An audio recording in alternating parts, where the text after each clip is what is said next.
참으로 감사를 드립니다. 오늘도 저희들의 아버지가 되셔서 저희의 예배를 받으시고 저희를 만지시고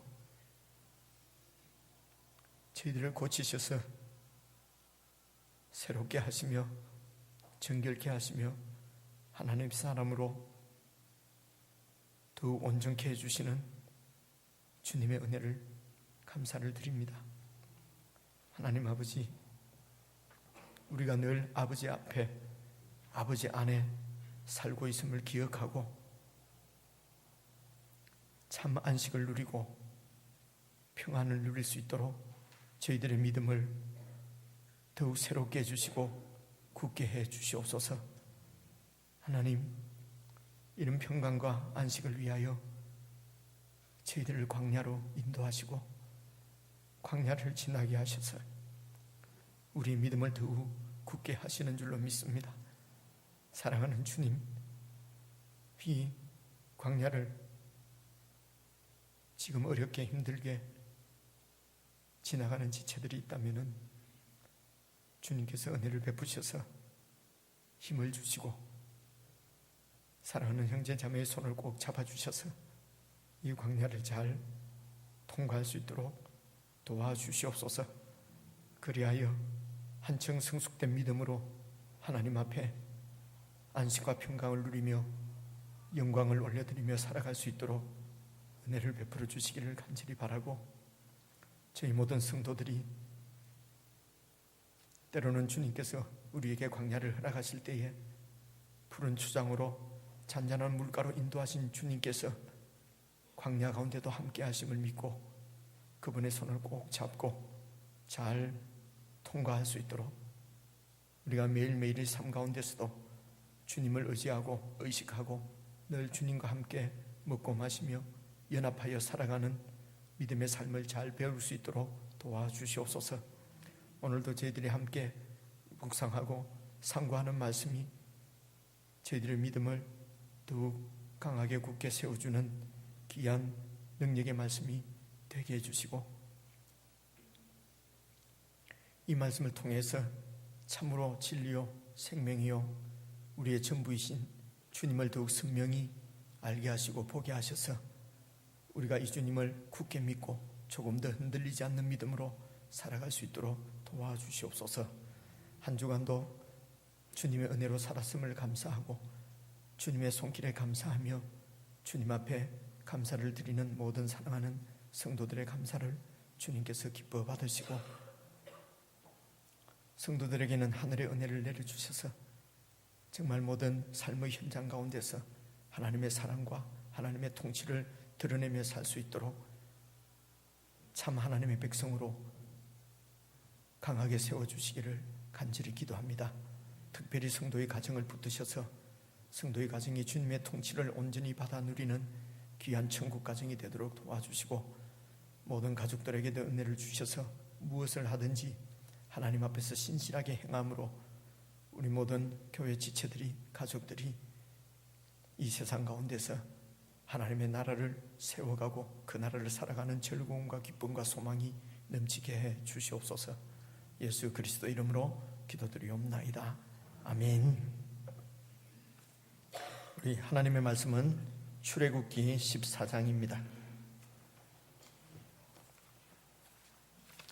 출애굽기 14장, 제가 갖고 있는 성경은 103페이지입니다. 출애굽기 14장.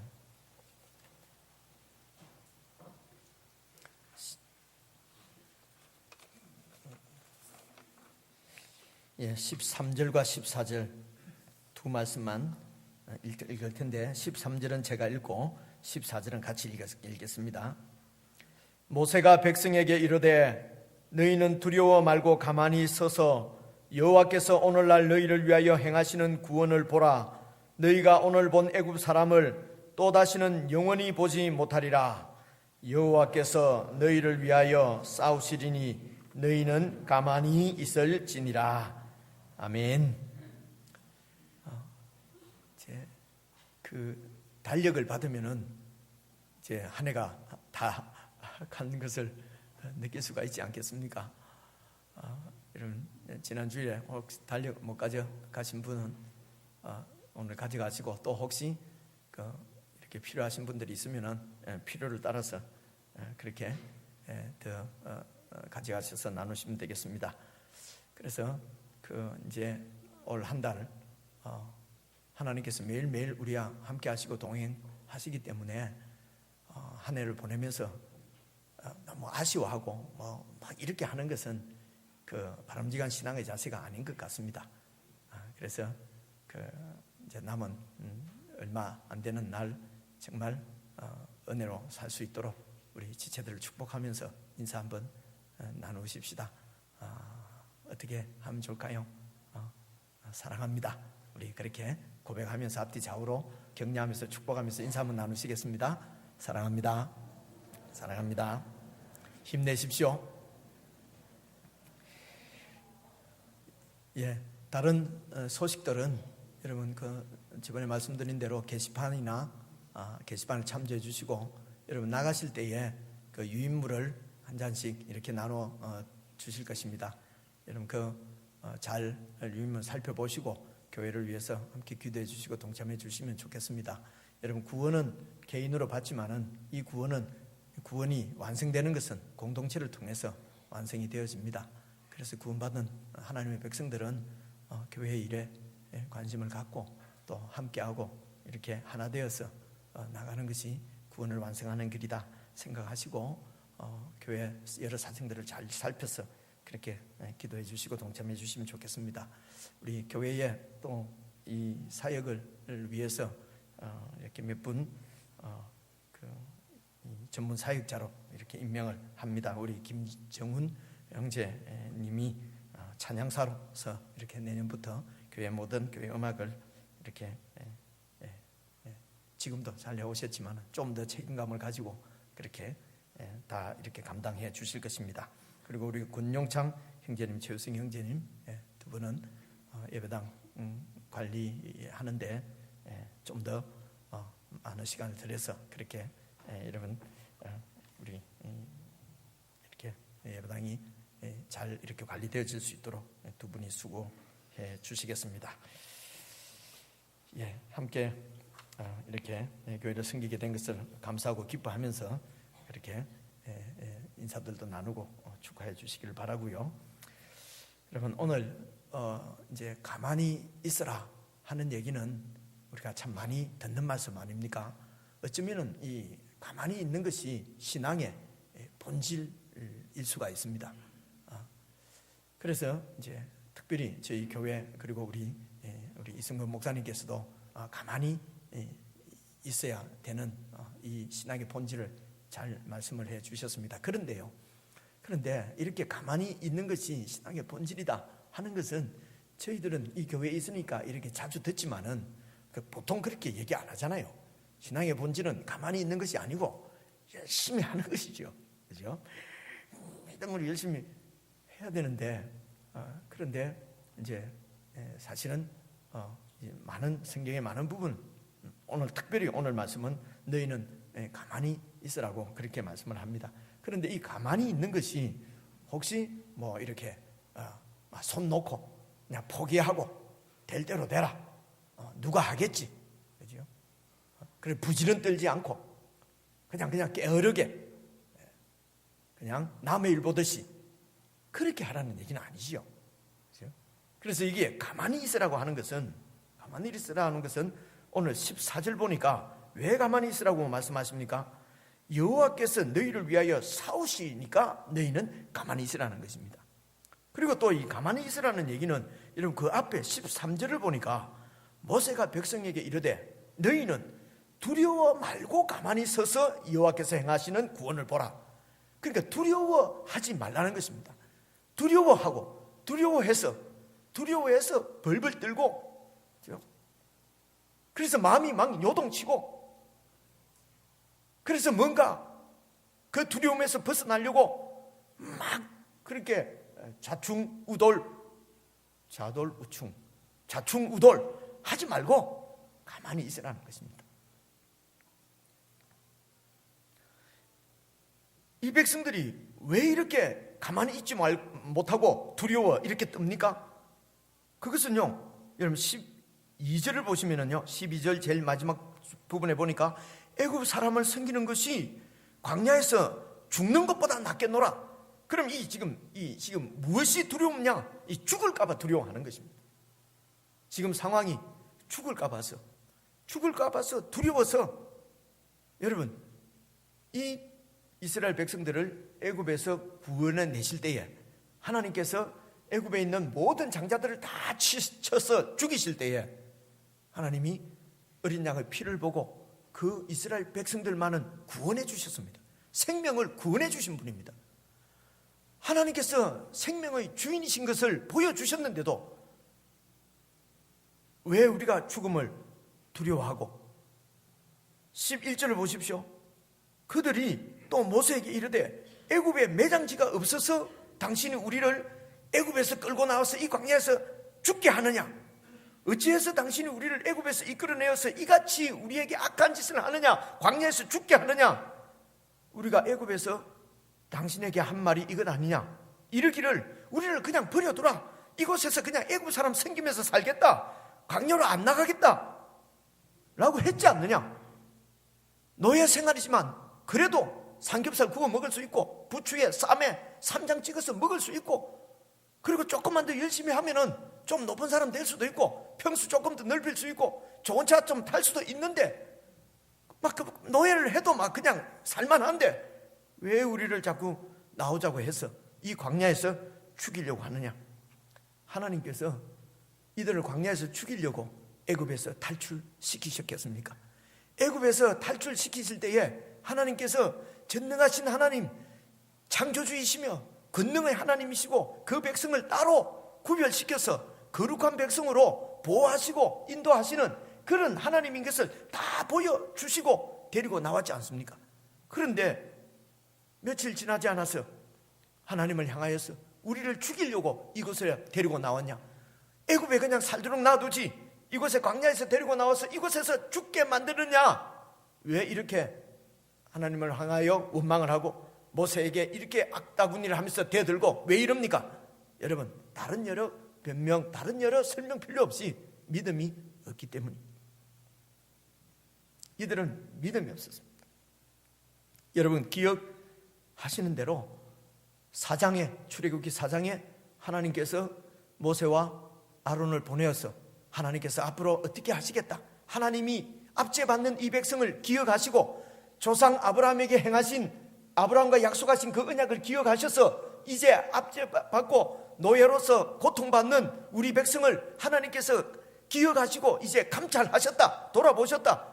그래서 하나님께서 우리를 이 압제받는 고통으로부터 우리를 구원해내시기 위해서 우리를 보냈다고 모세가 그렇게 얘기할 때에 백성들이 그 하나님의 말씀을 듣고 하나님이 자기들로 돌아보셨다고 하는 말씀을 듣고 너무 감격해서 그 하나님을 믿고 하나님 앞에 감사와 찬양을 드렸더라고 4장에서 그렇게 말씀하십니다. 그들은 하나님의 그 은혜를, 하나님의 말씀을 듣고 은혜를 생각하고 하나님을 믿었던 사람들이에요. 그리고 7장부터 12장까지 10가지의 재앙을 통해서 하나님이 전능자이시고 주권자이시고 바로까지도 다스리시고 바로 위에 계시는 진짜 왕인 것을 다 보여주셨습니다. 말씀드린 대로 이집트의 모든 장자들을 죽여서 하나님이 심판하시는 가운데서도 하나님이 그들을 구별해서 보호하시고, 우박이 내릴 때도 이스라엘이 있는 곳은 내리지 않고, 파리떼가 들끓어도 이스라엘이 있는 고센에는 파리가 들끓지 않고, 이렇게 하나님께서 보호하시고 인도하시는 그 하나님의 살아계심, 통치하심을 보여주셨는데도 위기를 당하자, 위기 상황에 봉착하자, 그 믿음이 언제 믿었는지, 요즘 애들 말로 믿음이 그냥 실종돼 버린 것이죠. 이들이 하나님 앞에 찬양을 드리고 믿음을 고백할 때는 믿음이 있는 것 같습니다. 그러나 실제로는 믿음이 없는 것입니다. 이 믿음 없음이 어떻게 드러납니까? 위기 상황 가운데서 드러나는 것입니다. 위기 가운데서 우리가 미안합니다.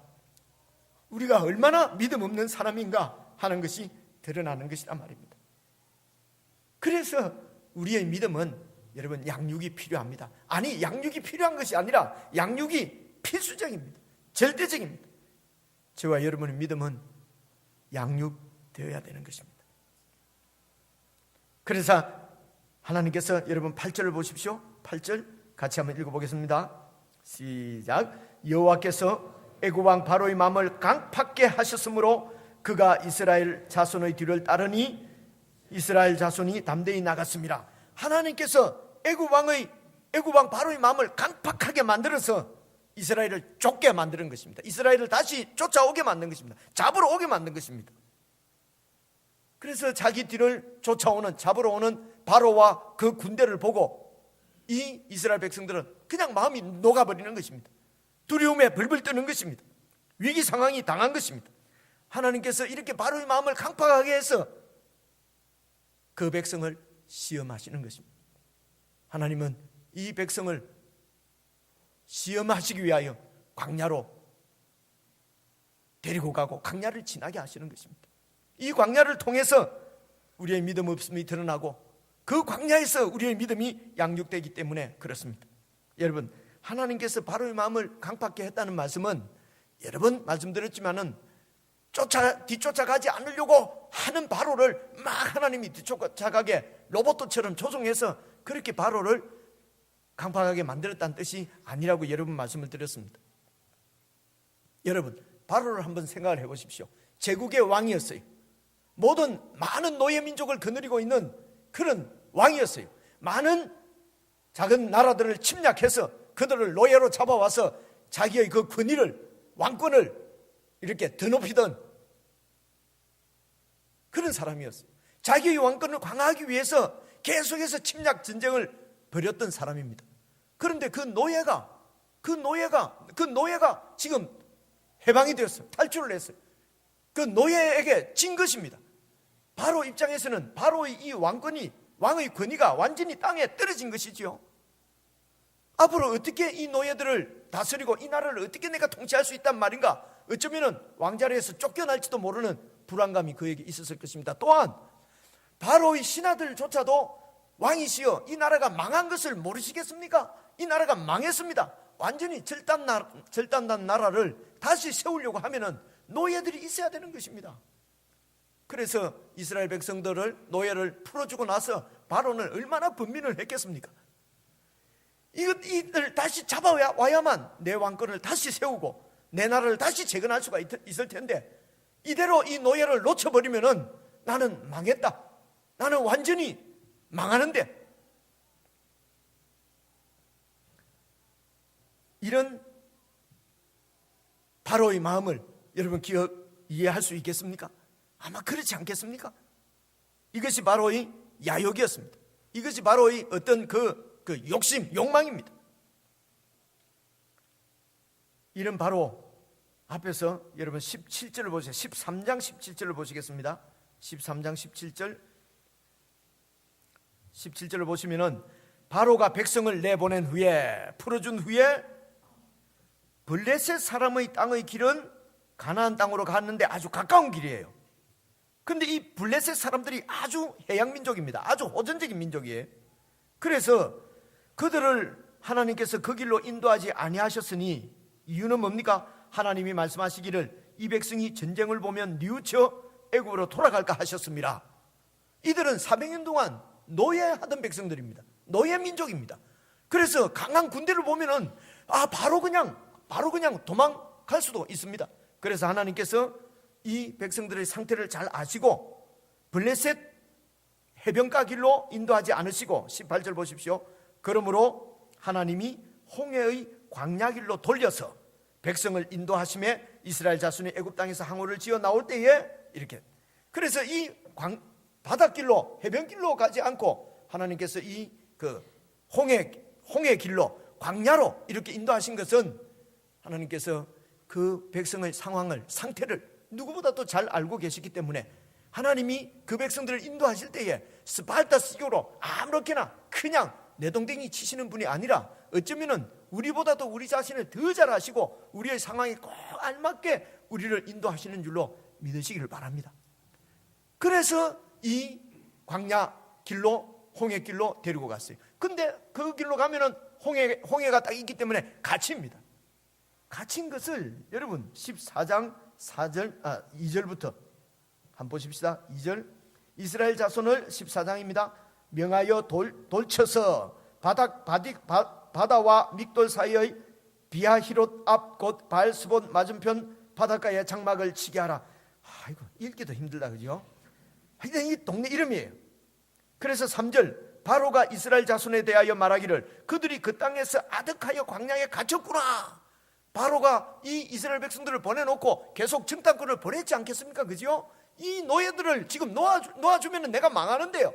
그래서 노예들이 가서 보니까 이 정탐을 보내서 보니까 왕이시여, 이게 이 바른 길로 가지 않고 저 광야로 갔는데 그러면 홍해가 있고 완전히 광야에 갇혔습니다. 5절 보십시오. 혹이 백성의 도망한 것을 애굽 왕에게 고하매, 아니 4절을 읽어야 되는군요. 4절, 그래서 갇힌 바 되었다 할지라 내가 바로의 마음을 강팍게 한즉 바로가 그들의 뒤를 따르니니. 이 말은 이렇게 바닷길로 가지 않고 광야길로 가서 완전히 바로가 보기에 홍해는 앞편 홍해고 뒤에는 이렇게 광야에 갇혔구나, 이놈들이 갇혔구나, 잡아와야 되겠다, 이렇게 틈이 보이도록, 구멍이 보이도록 하나님께서 길을 열어 놓으셨다는 것입니다. 바로를 잡으려고 넣었다기보다는 이스라엘 백성들을 살리려고 하나님께서 그 광야길로 데리고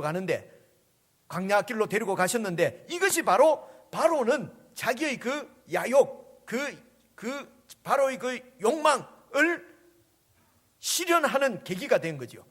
그냥 위로 쫙 올라가 버렸으면 못 잡으러 갈 텐데, 왜냐하면 거기에는 블레셋 군대가 있기 때문에 그렇습니다. 그런데 이쪽으로 딱 길이 막힌 대로 와놓으니까, 강이 홍해가 막혀 있으니까, 바다가 막혀 있으니까, 그래서 그 바로 군대가 이 이스라엘을 잡으려고 지금 이렇게 온 것입니다. 5절 보십시오. 혹이 백성의 도망한 것을 애굽 왕에게 고하매 바로와 그 신하들이 백성에 대하여 마음이 변하여 가로되 우리가 어찌 이같이 하여 이스라엘을 우리를 섬김에서 놓아보내게 노예에서 풀어줄 수가 있겠는고 하고 바로가 곧 병거를 갖추고 백성을 쫓아왔다는 것입니다. 이 쫓아오는 백성들을 보고 10절 보십시오. 바로가 가까워 올 때에 이스라엘 자손이 눈을 들어 본즉 애굽 사람들이 자기 뒤에 미친지라. 아무리 잡으러 와도 하나님께서 그 손에서 풀어주셨는데, 놀라운 이적과 기적을 보여주시고 우리를 풀어주셨는데, 바로가 또 잡으러 온다고 이스라엘 자손이 심히 두려워하여 여호와께 부르짖고.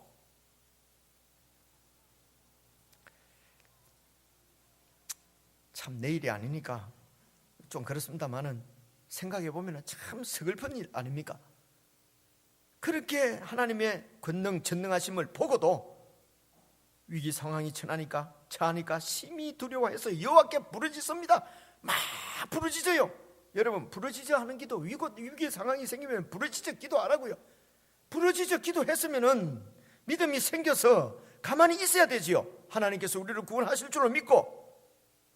그런데 바로 여호와께 부르짖고 모세에게는 말하기를 당신이 우리를 이끌어내서 이곳에서 죽게 하는 거예요.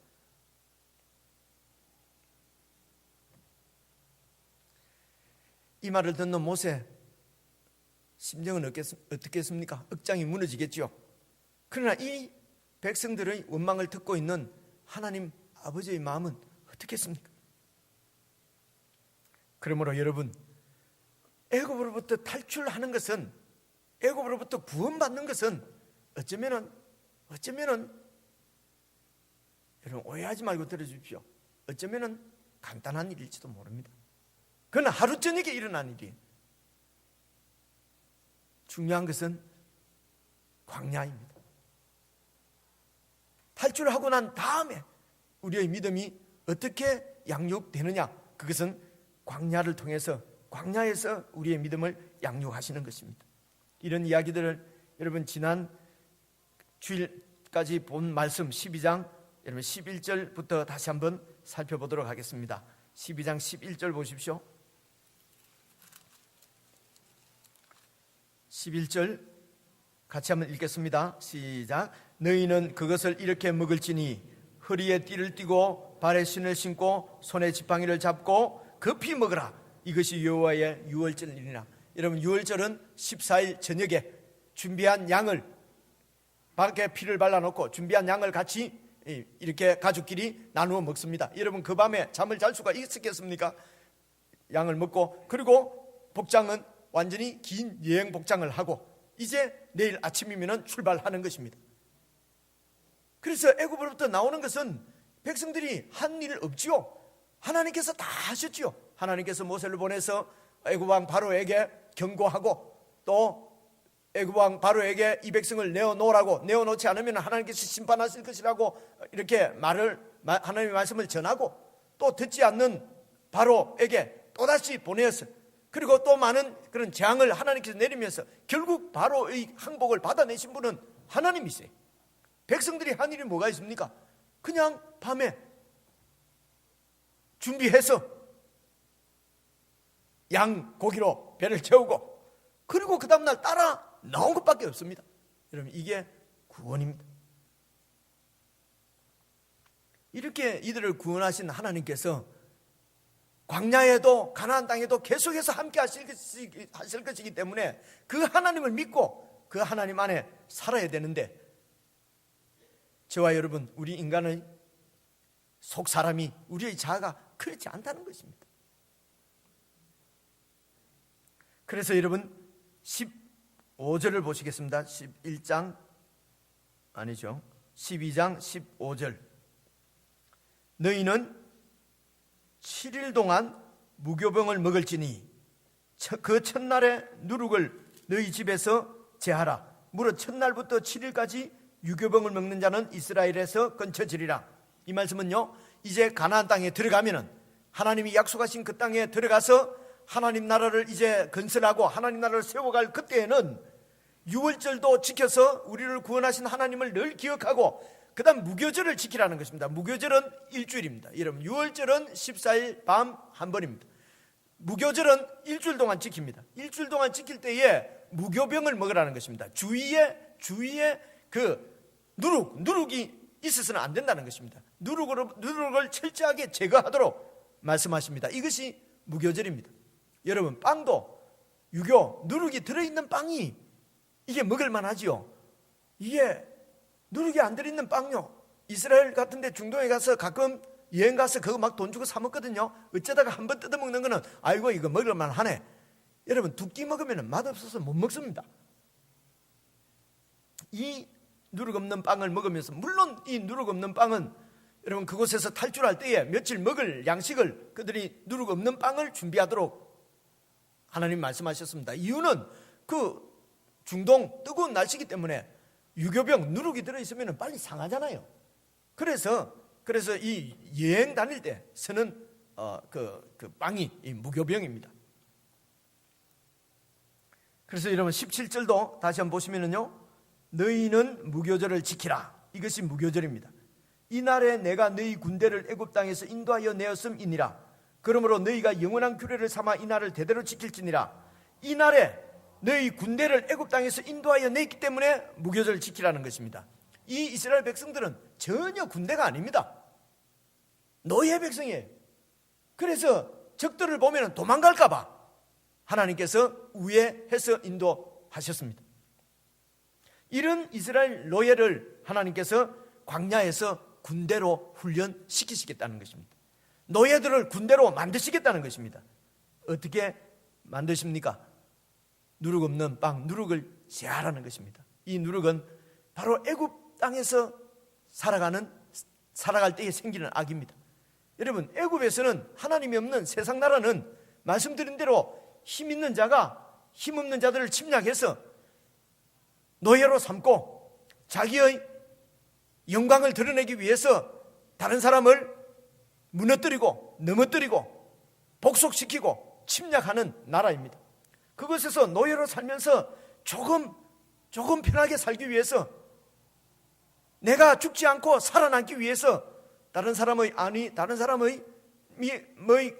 이런 그 삶에 대해서는 전혀 생각지 않고 염두에 두지 않고 나만 어떻게 하든지 살아남으려고 하는 이것이 바로 악인 것입니다.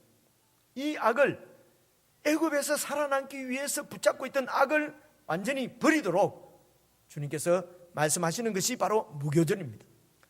이 악을 완전히 버리려고 하면은, 하나님을 철저하게 믿지 않으면은 여러분 이 악을 버릴 수가 없습니다. 하나님을 완전히 믿을 수 있어야 하나님이 주신 것으로 이웃을 돌아보고 지체를 돌아보고 섬기고 함께 싸우지 않고 경쟁하지 않고 내가 나한테 있는 것으로 돕고 섬기면서 참 평화와 공의가 이루어지는 그런 하나님의 나라를 세워갈 수가 있는 것입니다.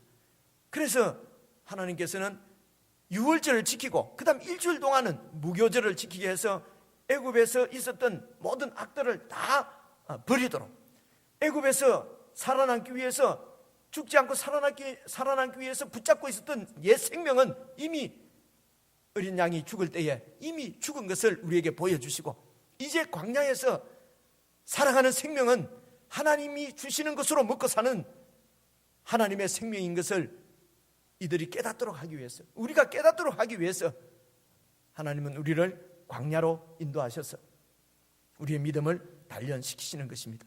그래서 이스라엘 백성들이 광야에서 40년 동안 아무것도 없는 광야에서 오직 하늘만 바라볼 수밖에 없었던 것이죠.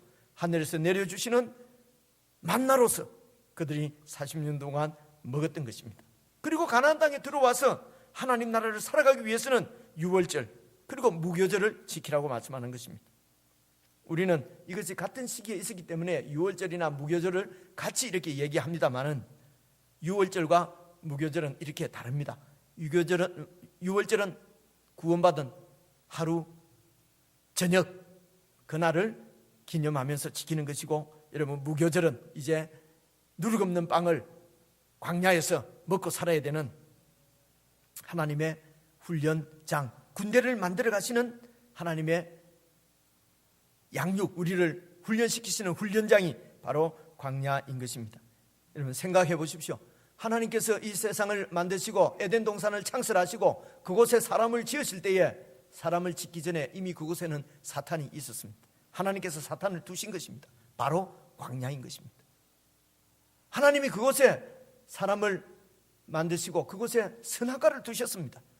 바로 그 아담을 시험하시는 하나님의 광야인 것입니다. 이 광야를 통과할 때에 우리의 어떤 믿음을 또 주님께서 이렇게 양육해 가십니까? 13장입니다. 13장 11절을 한번 보십시오. 13장 11절. 여호와께서 너와 내 조상에게 맹세하신 대로 너를 가나안 사람의 땅에 인도하시고, 이것이 이제 여러분 하나님 나라 천국을 상징하는 것이라고 하는 것은 이제 설명을 안 드려도 되겠죠. 가나안 사람의 땅에 인도하시고 그 땅을 내게 주시거든 그곳에 가서 너는 무릇 초태생과 네게 있는 생축의 초태생을 다 구별해서 여호와께 돌리라. 수컷은 여호와의 것이니라. 초태생, 처음 난 짐승은 다 하나님 앞에 바치라는 것입니다. 14절 보십시오.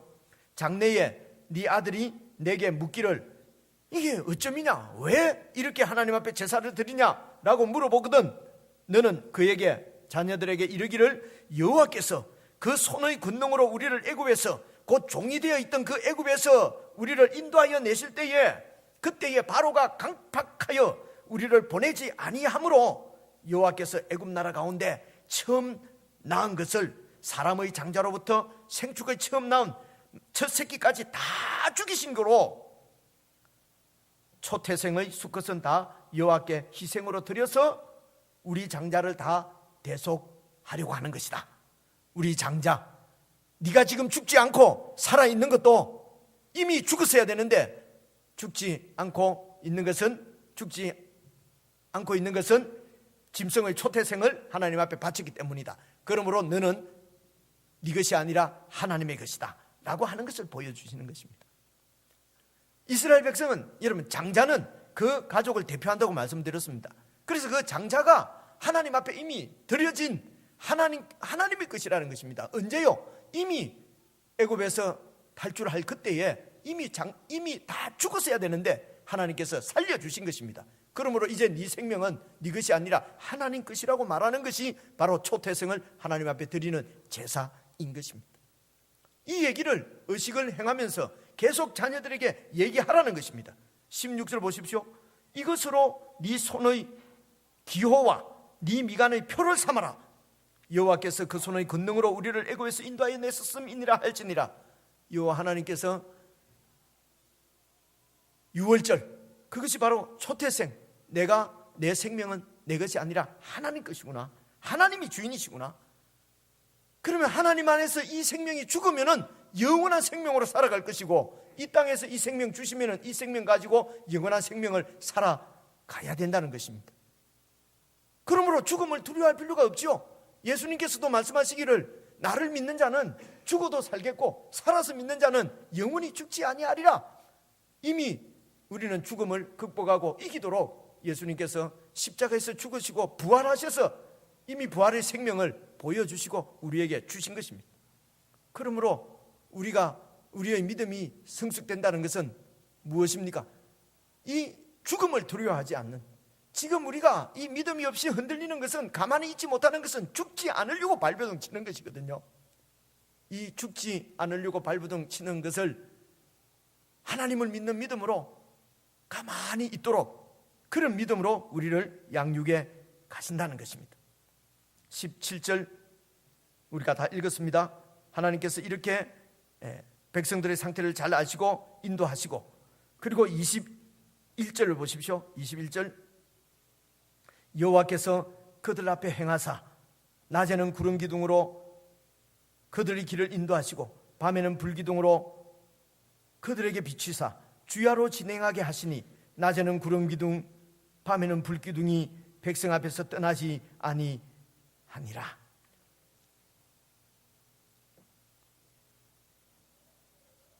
예수님께서 요한복음 우리가 6장에서도 같이 살펴본 대로 내 살과 피를 먹지 아니하면 하나님의 사람이 아니라고 말씀하십니다. 내 살과 피를 먹어야 영생을 얻을 수 있다고 말씀을 하십니다. 무슨 의미겠습니까? 내 살과 피는 바로 네 생명을 구원하기 위해서, 네 생명을 하나님의 생명으로 만들기 위해서 내가 살이 찢기고 피를 흘렸다는 얘기입니다. 예수님께서 십자가에 죽으심으로 그 피로 우리가 모든 죄를 용서받고 구원받아 하나님의 자녀가 되었다는 말씀입니다. 이제는 이 세상 생명은 끝나고 하나님의 생명을 받은 자가 되었다는 얘기입니다. 그것이 첫째 의미입니다. 두 번째는 내 살과 피를 먹으라는 것은 예수님과 연합해서 살아라고 하는 것입니다. 예수님께 꼭 붙었어. 그래서 예수님이 내 안에, 내가 예수님 안에 있는 것, 이것이 바로 예수님을 먹고 마시는 것입니다. 여러분, 주일날 하루 예수님 잠시 생각했다가 우리가 일주일 내내 사는데 어떻게 예수님 생각을 할 수 있습니까? 목사님이야 맨날 예배당 거쳐서 왔다 갔다 하니까 예수님 생각하고 성경 맨날 읽고 사는 줄 몰라도, 우리야 회사 가서 일해야 되고 직장 다녀야 되고 애 키워야 되고 사업해야 되고, 그런데 우리가 어떻게 예수님 생각만 할 수 있겠습니까? 이렇게 물어보려고 하는데 내가 먼저 말하지요.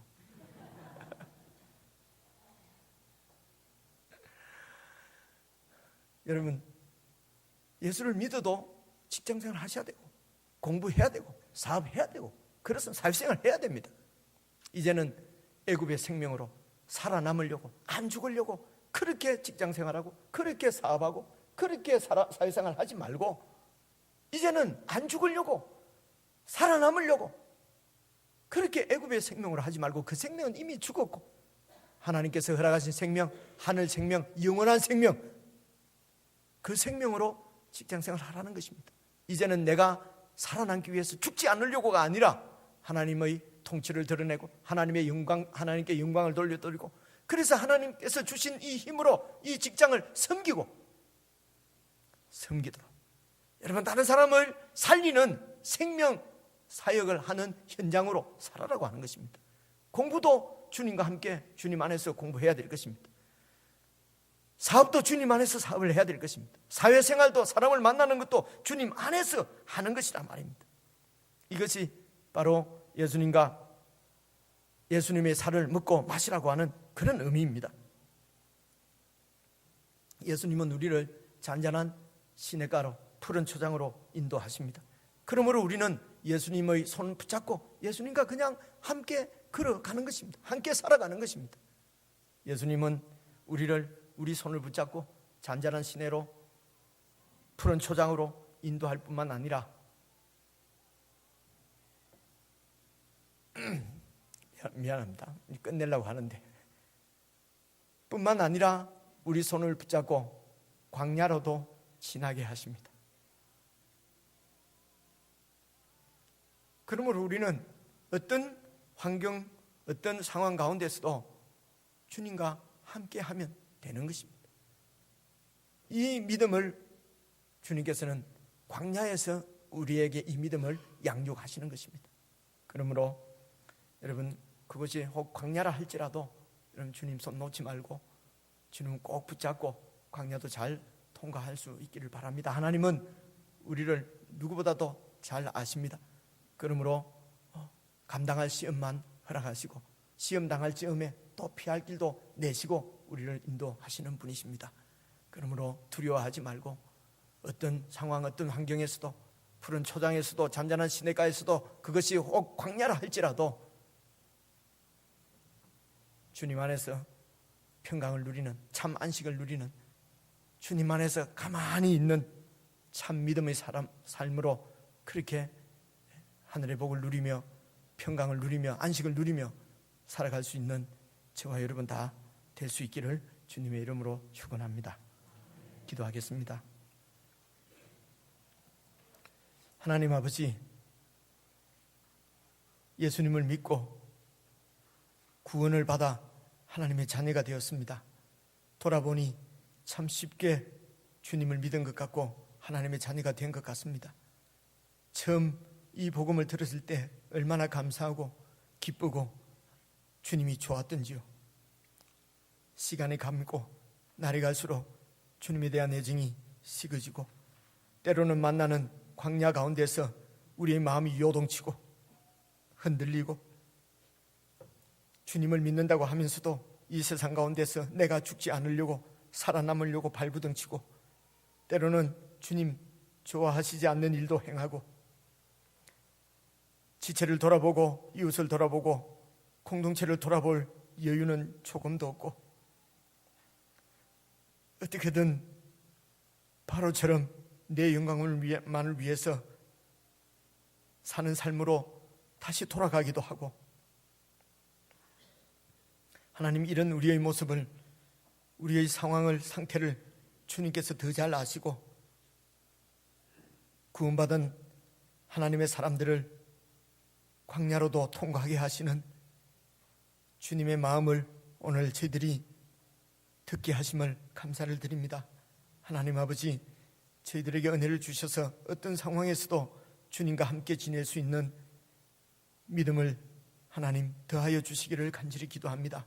그래서 저희들이 혹 그 길이 광야의 길이라 할지라도 주님과 함께 동행하고 주님 손 놓지 않을 수 있도록 성령님 저희들을 도우시고 인도해 주시옵소서.